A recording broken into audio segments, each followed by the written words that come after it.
Assalamualaikum warahmatullahi wabarakatuh. Selamat siang dan salam sejahtera bagi kita semua. Selamat siang, Bu. Baiklah, sebelum kita memulai pembelajaran kita pada hari ini, marilah kita berdoa bersama-sama. Ibu minta Leo memimpin doa kita ya. Nah, silakan Leo. Ya, Bu. Sebelum kita memulai pelajaran, marilah kita berdoa menurut agama dan keyakinan kita masing-masing. Berdoa dimulai. Doa selesai. Ya, terima kasih Leo yang sudah memimpin doanya. Ada moto untuk kalian ya. Motonya adalah jangan pernah berhenti untuk belajar dan terus belajar. Tiada hari tanpa belajar. Nah, itu ya nak, moto motivasi dari Ibu untuk kalian semuanya. Nah, pada pertemuan sebelumnya kita sudah mempelajari tentang materi nilai-nilai Pancasila dalam kerangka praktik penyelenggaraan pemerintahan negara. Oke, baiklah ya. Kemarin kita sudah membahas tentang sistem pembagian kekuasaan. Yang mana menurut Montesquieu, kekuasaan itu terbagi menjadi 3 ya, yaitu eksekutif, yudikatif, dan legislatif. Pada pertemuan ini ya, kita akan membahas materi kelanjutan dari materi sebelumnya ya. Di sini ada KD 3.2. Materinya yaitu wilayah negara kesatuan Republik Indonesia dalam kehidupan berbangsa dan bernegara. Materinya yaitu wilayah negara kesatuan Republik Indonesia. Ini petanya ya nak, peta Kepulauan Indonesia. Kalian masing-masing membuat satu pertanyaan tentang mengenai wilayah negara kesatuan Republik Indonesia.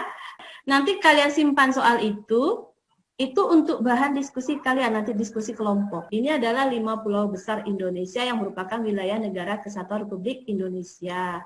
Ya, wilayah negara kesatuan Republik Indonesia ini ya dikatakan sebagai negara kepulauan. Nah, Ibu mau bertanya dengan Leo. Nah, terdapat di dalam pasal nomor berapa bahwa Indonesia itu dinyatakan sebagai negara kepulauan, Leo? Iya, Bu. Yaitu pasal 25A yang berbunyi Indonesia merupakan negara kepulauan yang berciri Nusantara dengan wilayah, batas-batas, dan hak-haknya yang diatur menurut undang-undang. Iya, tepat sekali. Adanya ketentuan tersebut dimaksudkan untuk mengukuhkan kedaulatan wilayah negara kesatuan Republik Indonesia. Hal ini penting dirumuskan agar ada penegasan secara konstitusional batas wilayah Indonesia di tengah potensi perubahan batas geografis sebuah negara akibat gerakan separatisme, sengketa perbatasan antar negara, atau pendudukan oleh negara lain. Sekarang Ibu kasih contoh yang mana sih yang disebut dengan sengketa perbatasan antar negara.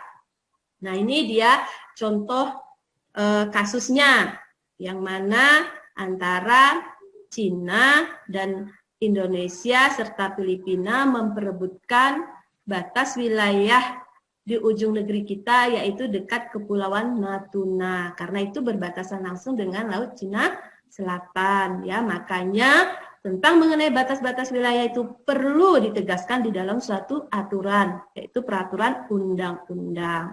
Nah, wilayah negara kesatuan Republik Indonesia itu tadi Ibu katakan terbagi menjadi 3 atau meliputi 3 bagian. Yang pertama, wilayah daratan, wilayah udara, dan wilayah lautan. Seperti apa wilayah daratan? Sekarang kita lihat. Wilayah daratan adalah wilayah tanah luas yang dijadikan sebagai tempat pemukiman dari warga negara atau penduduk negara yang bersangkutan. Wilayah daratan suatu negara meliputi batas wilayah negara yang berdasarkan batas-batas yang diatur dapat berupa 1. Batas alam, ya. 2. Batas buatan.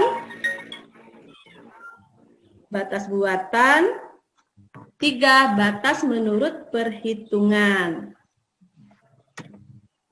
Yang kedua adalah wilayah perairan. Wilayah perairan merupakan kawasan suatu negara yang terdiri dari perairan pedalaman, perairan kepulauan, dan laut teritorial. Wilayah perairan ini terbagi lagi menjadi 3 bagian. Ada yang disebut dengan zona laut teritorial, zona landas kontinen, dan zona ekonomi eksklusif. Nah, gambarannya seperti ini, Nak.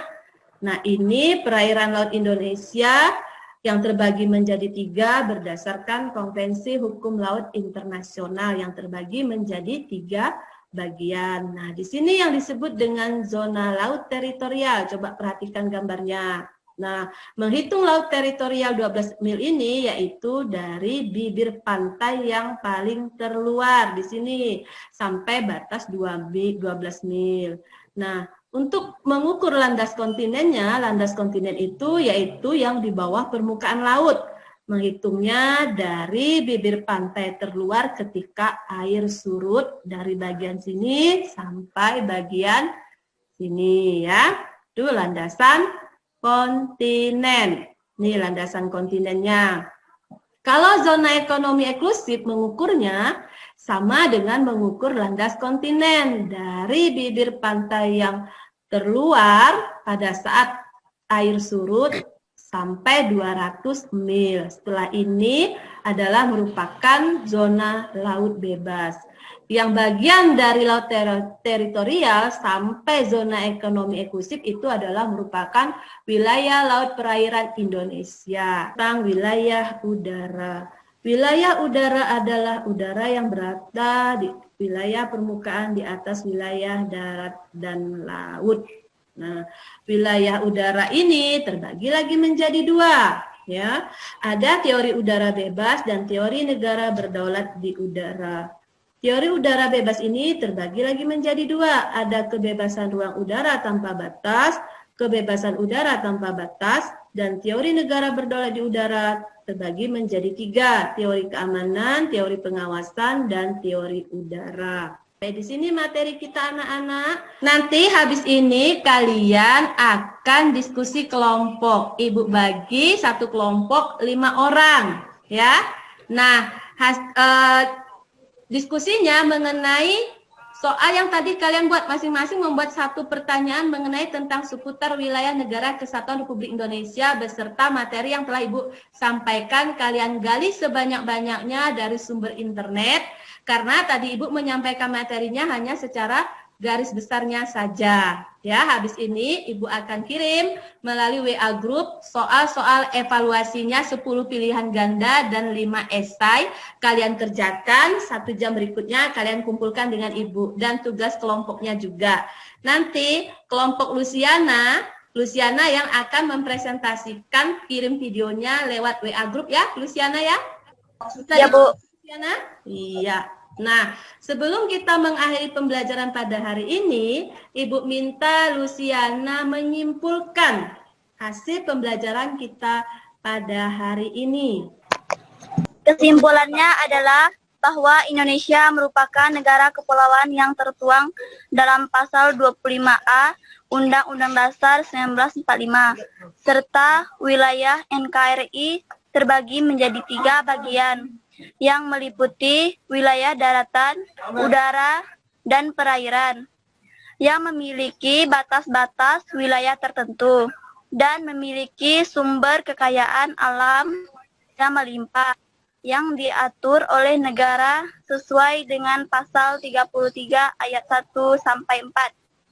Iya, baik sekali ya. Terima kasih Luciana sudah menyimpulkan materi kita pada hari ini. Tambah satu lagi, ada yang disebut dengan wilayah ekstrateritorial. Wilayah ekstrateritorial itu adalah wilayah yang keberadaannya tidak di negara kita, tapi di negara lain, yang mana negara tersebut bekerja sama dengan kita dalam masalah hubungan diplomatik. Banyak. Nah, sampai di sini materi kita, Ibu tutup. Terima kasih kepada anak-anak yang sudah mengikuti pembelajaran pada hari ini. Sebelum kita akhiri pembelajaran pada hari ini, Ibu minta kepada Deta Susela memimpin doanya.